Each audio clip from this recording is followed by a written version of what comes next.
Bueno, muchas gracias a todos por conectarse. Buenas tardes. Yo les vengo a hablar sobre el método magnetotelúrico y su aplicación a la exploración geotérmica. Entonces, la charla está dividida en 4 partes. Primero vamos a comenzar con una pequeña introducción sobre qué es la geotermia, qué es la exploración geotérmica y qué técnicas se emplean en esta. Seguido vamos a hablar acerca de las generalidades del método magnetotelúrico, el flujo de trabajo, algunas dificultades que se presentan. Luego vamos a hablar sobre la resistividad eléctrica del subsuelo, las propiedades que las afectan y su relación con los elementos del sistema geotérmico. Y finalmente vamos a terminar hablando sobre algunos ejemplos de la aplicación geotérmica en campos geotérmicos, del método magnetotelúrico en campos geotérmicos. Bueno, ¿qué es la geotermia? La geotermia se define como el calor natural del subsuelo de la Tierra.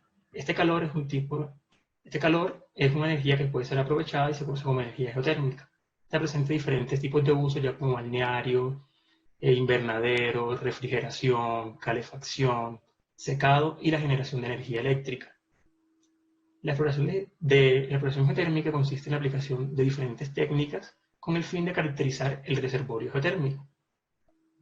Esta se desarrolla en diferentes etapas, las cuales son las etapas de reconocimiento, de prefactibilidad y de factibilidad.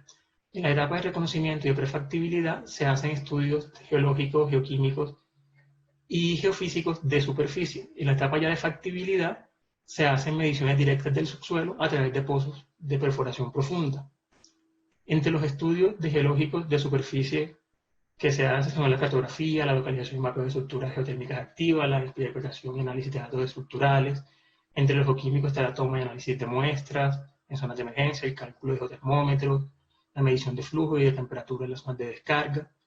Y los métodos geofísicos encontramos los sensores remotos, los métodos potenciales, los métodos eléctricos, el método magnetotelúrico, la sismología y la sísmica de reflexión, entre otros.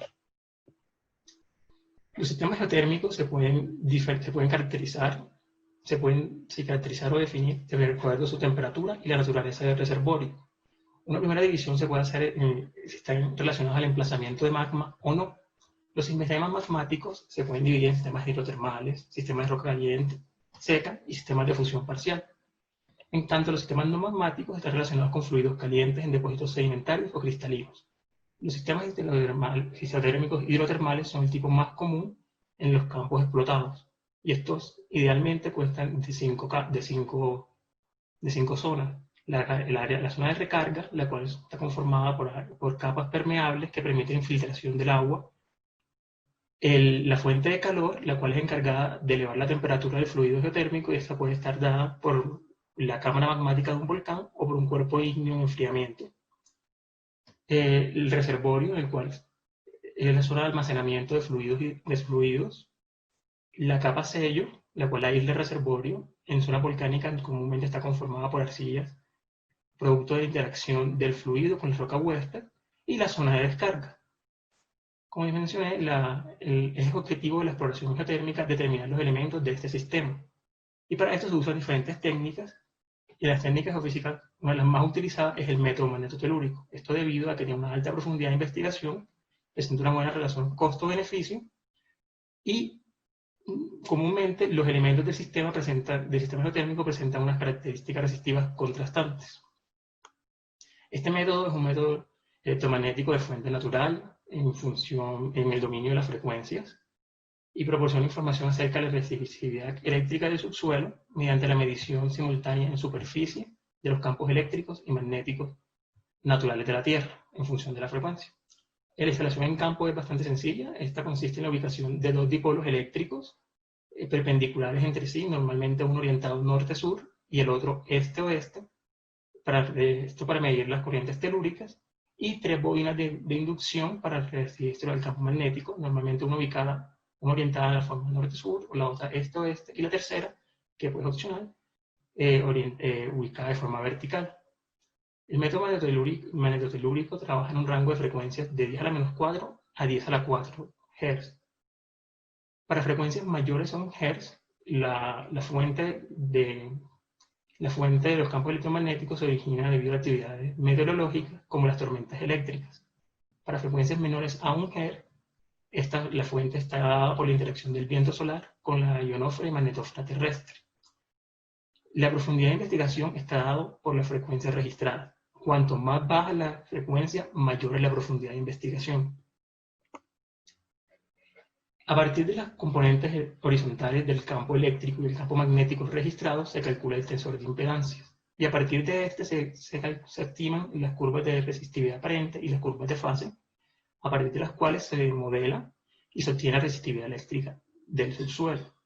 El método magnetotelúrico, además de su profundidad de investigación, presenta otra ventaja en comparación con los métodos geofísicos que estiman la resistividad eléctrica, y este es que al ser un método tensorial, proporciona la información acerca de la distribución de la resistividad eléctrica del medio en todas las direcciones. La dimensionalidad del medio, es decir, la configuración eléctrica del medio, es particular de cada sitio y está dada por su configuración geológica. Sin embargo, esta se puede clasificar en tres modelos. Un modelo 1D, en el cual la resistividad varía de forma vertical, y este puede ser un ejemplo, una secuencia de capas sedimentarias, en la cual cada secuencia presenta una resistividad diferente. Un medio 2D, en el cual la resistividad varía de forma vertical y en una de las componentes horizontales. Un ejemplo puede ser la misma secuencia sedimentaria en la cual se emplaza un dique, y el medio 3D, en el cual la resistividad varía en todas las direcciones. Como es el caso de la mayoría de los campos geotérmicos. Normalmente cuando se quiere hacer la adquisición MT, lo primero que se hace es la revisión de toda la información disponible geológica, geoquímica y geofísica, esto con el fin de definir las áreas y las estructuras de mayor interés.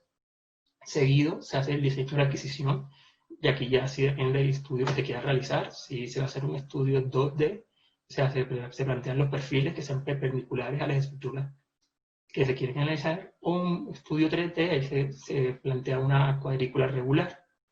Debido a que los sondeos magnetotelúricos se ven afectados por el ruido electromagnético, es conveniente la instalación de una estación de referencia remota. Esta normalmente se instala alejada de la zona de estudio. Para utilizar que se instala para durante el procesamiento utilizar la información de esta para eliminar el ruido no relacionado de los sondeos. Entonces, una vez se tenga localizada e instalada la instalación, se procede a la instalación de los sitios de medición y registro de información. Durante el procesamiento, a partir de un análisis espectral, se pasan las series de tiempo adquiridas al dominio de las frecuencias, se computa el tensor de impedancia y a partir de este las curvas de resistividad aparente y de fase. Y se hace una revisión de calidad de los datos. Lo que se busca es que en el rango de frecuencia de estudio las curvas sean suavizadas, no haya mucho error en los datos y no se presenten mucha dispersión en los puntos.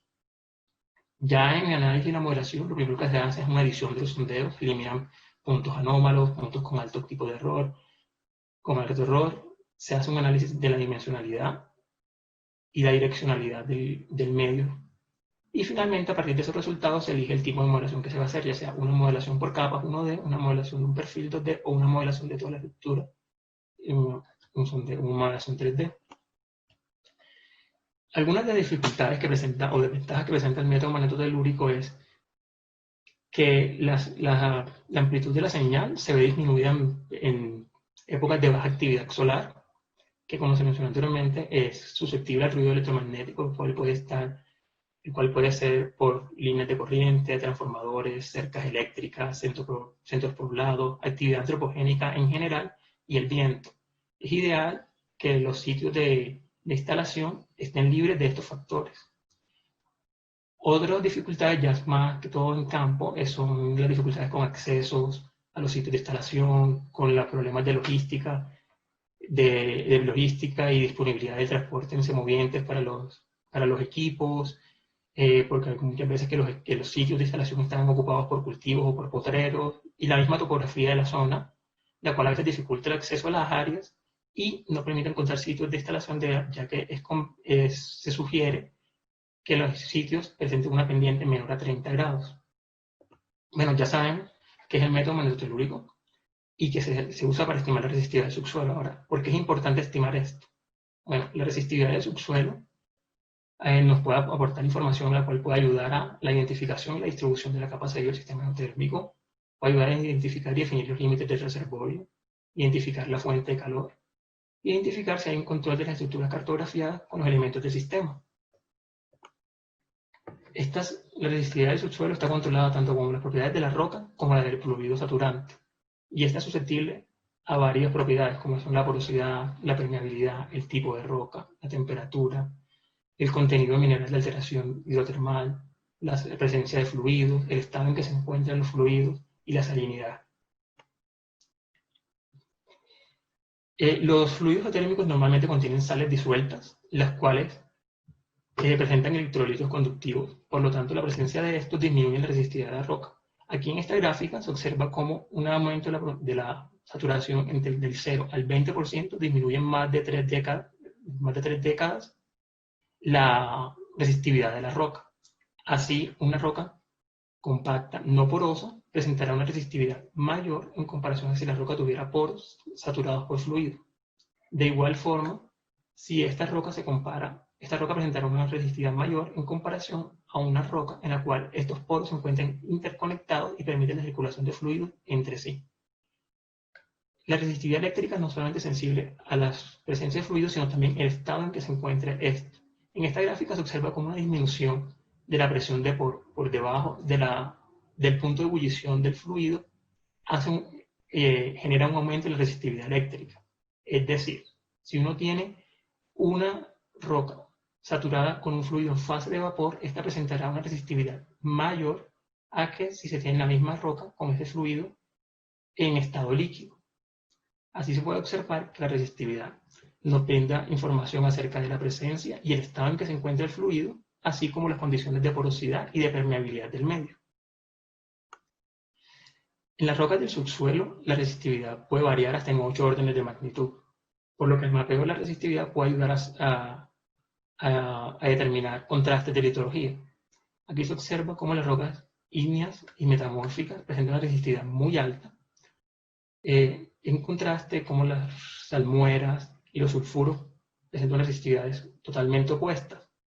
Es de vital importancia tomar en cuenta las resistividades posibles que se pueden encontrar en una zona de estudio, ya para evitar errores en la interpretación de los modelos. Un ejemplo de esto, que es muy común aquí en Colombia, puede ser en las zonas geotérmicas ubicadas en la cordillera central, en la cual el basamento, la mayoría es el complejo Cajamarca, el cual presenta una secuencia de esquistos grafitosos. Entonces aquí, en esta zona, unas anomalías conductivas pueden ser referencia a zonas saturadas con agua salada o a una presencia de esquistos en la formación. Bueno, en los campos geotérmicos la temperatura es la propiedad clave. De manera general, cuanto mayor es la temperatura, menor la resistividad del medio. Como se observó en la gráfica anterior, las rocas volcánicas presentan una alta resistividad eléctrica. Sin embargo, cuando se acerca al punto de fusión de las rocas, la resistividad baja tanto que se aproxima como si la roca fuera a una roca saturada por agua salada. Debido a esto, se utiliza el método magneto-telúrico para mapear y observar imágenes de las cámaras magmáticas, las cuales pueden actuar como la fuente de calor de los sistemas geotérmicos. En esta gráfica obtenida por Yokoyama de pruebas de laboratorio, se observa cómo un aumento de la resistividad de 15 a 200 grados Celsius, el aumento de la temperatura de 15 a 200 grados Celsius disminuye la resistividad en más de una década. Entonces, a partir de esto se puede ver que la resistividad también nos sirve para mapear la extensión del reservorio geotérmico. Si se tiene un sistema geotérmico, si tiene un sistema geotérmico de mayor temperatura, este presentará una resistividad menor que la del medio circundante más frío. En los campos volcánicos, más que todo, es frecuente encontrar minerales de alteración hidrotermal, los cuales se originan debido a la interacción del fluido geotérmico con la roca huésped. Estos se originan a regímenes de temperatura específicos y presentan un comportamiento conductivo característico. Por debajo de las temperaturas de 100 grados Celsius, los porcentajes de la alteración hidrotermal es baja. En temperaturas menores a 220 grados se presentan minerales de alteración conductivos como son las esmectitas y las zeolitas. Esta zona se llama zona de zeolitas y esmectitas.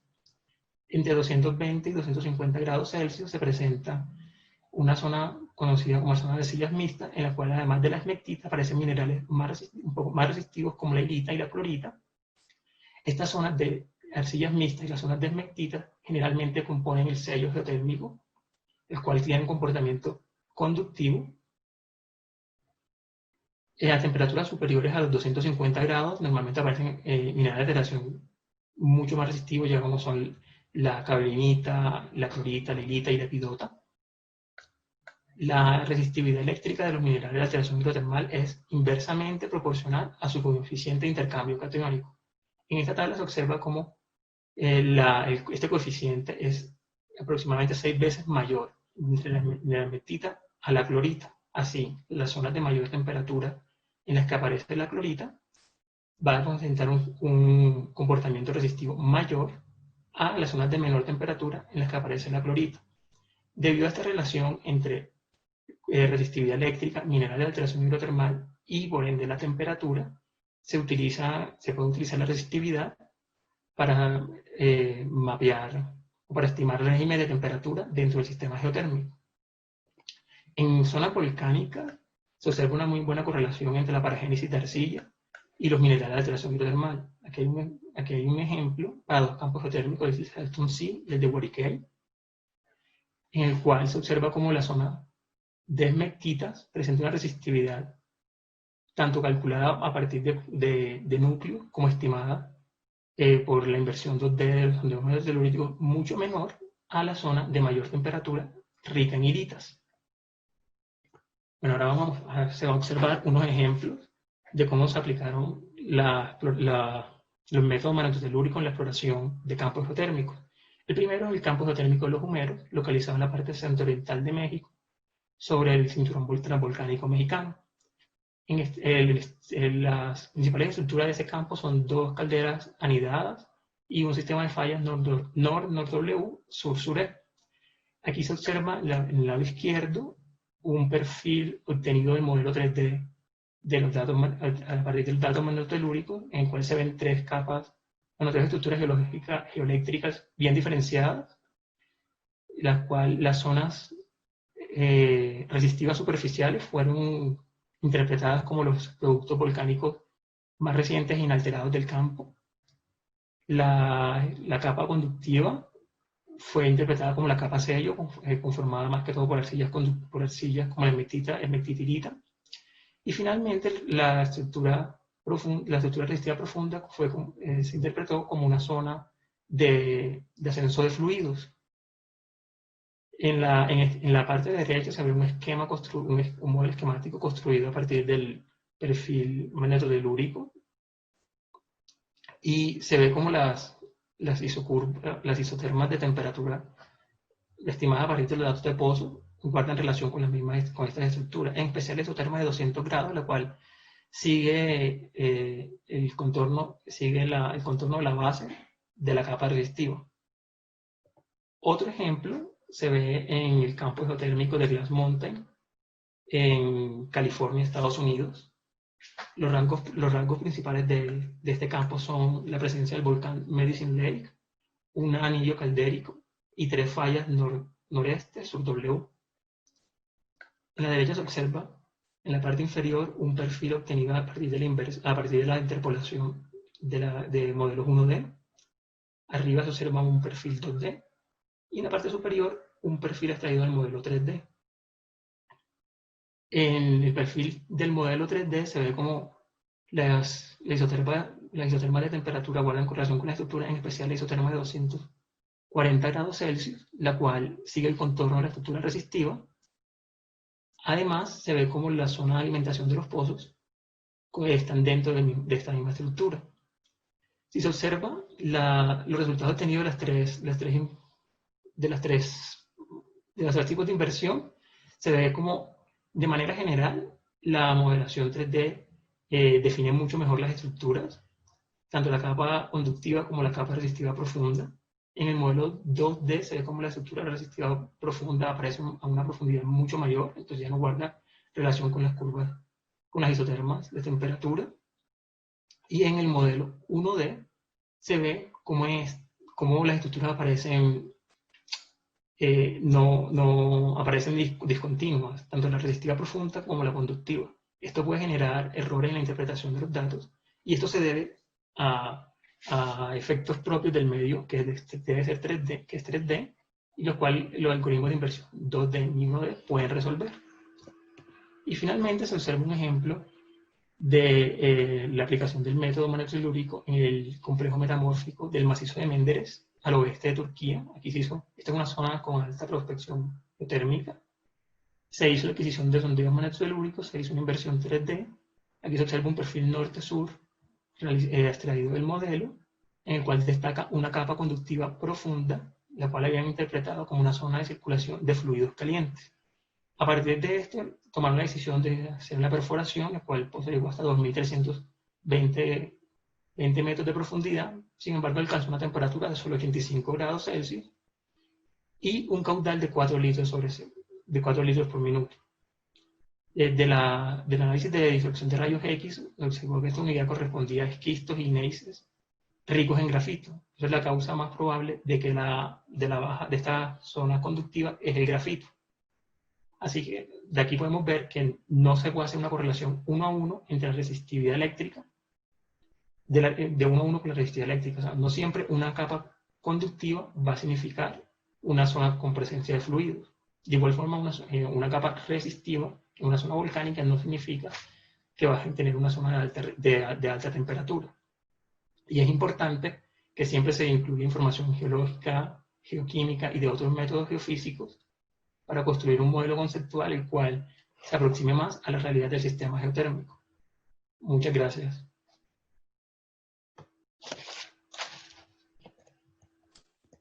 Muchas gracias, Juan Camilo. Muy interesante mirar el funcionamiento de la aplicación de ese método. Pueden ir escribiendo sus preguntas en el chat. Está habilitado. Mientras tanto, ay, me equivoqué. ¿Puedes dejar de compartir, por favor? Así pues, voy a poner eso. Gracias. Y voy a anotar aquí unas preguntas que yo tenía, mientras que invito a las personas a anotar. Son varias, son cosas muy puntuales. Voy a compartir acá. Entonces, quería preguntarte en cuáles áreas de exploración se ha utilizado ya ese método en Colombia, cuánto tiempo aproximadamente se requiere para hacer una campaña de adquisición de datos y el costo de toda la instrumentación. Según lo que me comentaba Pablo hace tiempo, es como muy costoso todo el equipo. Entonces quería saber si tenías como unos datos acerca de esas preguntas aproximados. Sí, bueno, en Colombia se ha aplicado en el área de Azufral, en el área de Paipa, en el área del volcán Cerro Machín, en el área del Nevado del Ruiz. Pues, ahora mismo estamos adquiriendo, de hecho, en el área de Nereida, Potrero de Londoño, y se planea a principios del otro año comenzar a adquirir también en la zona de Santa Rosa de Cabal. Normalmente, ¿cuánto tiempo se demora haciendo una adquisición? Bueno, dependiendo de cuántos equipos tenga y qué personal que se tenga. Nosotros normalmente en el servicio lo que hacemos es, por punto de medición se toma un día y somos 3 personas, entonces podemos cubrir un área aproximadamente grande de forma rápida. Normalmente hacemos 2 o 3 campañas de 23, 24 días cada una, entonces te podría llamar 2 meses, 3 meses, cubrir toda una zona. Igual no tiene que ser, no puedes empezar haciendo primero un perfil e invirtiendo los datos y ver qué te da, si esa zona es de interés. O puedes empezar haciendo, nosotros hacemos sondeos cada kilómetro. Se puede también empezar haciendo sondeos mucho más separados, como para tener una imagen regional y después concentrarse en anomalías en zonas de interés específicas. Respecto a los costos, no sé decir un valor exacto, pero sé que ha bajado bastante. Debe estar rondando un equipo los $100,000, $120,000, $150,000. Listo, ya han llegado más preguntas. Entonces, aquí nos preguntan actualmente qué zonas son de interés geotérmico en Colombia Y aparte, otra pregunta, ¿cuáles son las principales diferencias entre los tipos de inversión en 3 dimensiones, 2D y unidimensional? Entonces, empezamos con la primera, bueno, general, la zona de interés geotérmico en Colombia. Bueno, las zonas de interés geotérmico en Colombia está el Nevado del... La mayoría son asociadas a volcanes. Están la zona del Nevado de Ruiz, la zona del volcán de Azufral, la zona de Paipa, Eiza, la zona de Santa Rosa de Cabal, la zona de Nereida Potero Londoño, la zona del volcán Paletará. Pero también estamos enfocados, de hecho el servicio está planeando hacer investigación en las cuencas sedimentarias, que también son de importancia geotérmica. Y ya pasando a la siguiente pregunta, las principales diferencias entre los tipos de inversión es que es la información que se utiliza. Cuando tú haces la inversión 3D, o sea, puedes determinar toda la distribución eléctrica del medio, ya que utilizas todas las componentes del tensor de impedancia. Cuando haces una inversión 2D y 1D, haces la asunción de que el medio solamente, para el 2D, varía de forma vertical y aún a la dirección. Entonces, primero tienes que calcular, tienes que hacer análisis dimensional, a ver si estas condiciones se cumplen, de que el medio tiene cambios verticales y horizontales, y además determinar la dirección preferencial del flujo, que es el estratigio eléctrico. Si logras determinar un extrae y de la dimensionalidad de A2D, pues la diferencia no van a ser muchas y los resultados obtenidos. Sin embargo, no siempre es el caso. Entonces serían las principales diferencias, que en la modelación 3D utilizas toda la información disponible del tensor y que no tienes que hacer asunciones acerca de la dimensionalidad del medio. Listo, muchas gracias, muy, muy clara la explicación. Están llegando muchas preguntas, entonces seguimos con la siguiente. ¿Qué tiempo? Bueno, eso yo creo que ya lo respondiste, pero no sé si quieres agregar algo, recordarlo. ¿Qué tiempo deben dejarse los equipos adquiriendo datos en campo? Tal vez Bueno, no el tiempo total que pregunte. Perdón. Eso depende... Ay, qué pena. Eso depende de la frecuencia de adquisición que quieras llegar, es decir, a la profundidad de investigación que lo quieras hacer. Nosotros normalmente llegamos a una profundidad de investigación entre 5 o 6 kilómetros y lo vamos adquiriendo de un día para otro. Si ya tú quieres hacer estudios mucho más profundos, estudios de pronto de solución de placas, cosas así, normalmente el tiempo de adquisición ya aumenta mucho y es de aproximadamente 15 días. La profundidad de investigación del método, pues, como lo mencioné, depende de la frecuencia medida. Entre más baja sea la frecuencia, mayor es la profundidad. Nosotros normalmente invertimos hasta 10 a la menos 1 G, es decir, hasta 0.1 segundos, y tenemos una profundidad de investigación de hasta 6, desde 5 o 6 kilómetros, lo cual para una zona, la mayoría de campos geotérmicos está bien, ya que el recurso se ubica normalmente en modalidad 2, 3 kilómetros de profundidad. Listo, muchas gracias. Otra pregunta. Si el tiempo estimado de adquisición puede demorar 23 días por campaña, más o menos cuánto tiempo puede demorar el procesamiento de los datos para modelo en 3 dimensiones. Bueno, o sea, el modelamiento de los datos, eso ya depende de la cantidad de sondeos que hayas adquirido, de la discretización del modelo, es decir, qué tan fino hagas el mallado, y de la cantidad de frecuencias que incluyas en la modelación. Nosotros actualmente hacemos la modelación 3D y se demora aproximadamente entre 1 y 2 semanas en un aproximado de 80 sondeos, un área de 10 por 10 kilómetros con 24 frecuencias y utilizando un servidor con 32 núcleos. También depende de la máquina, ¿no? O sea, si tienes un servidor con muchos núcleos, pues lo más seguro que lo hagas mucho más rápido que nosotros.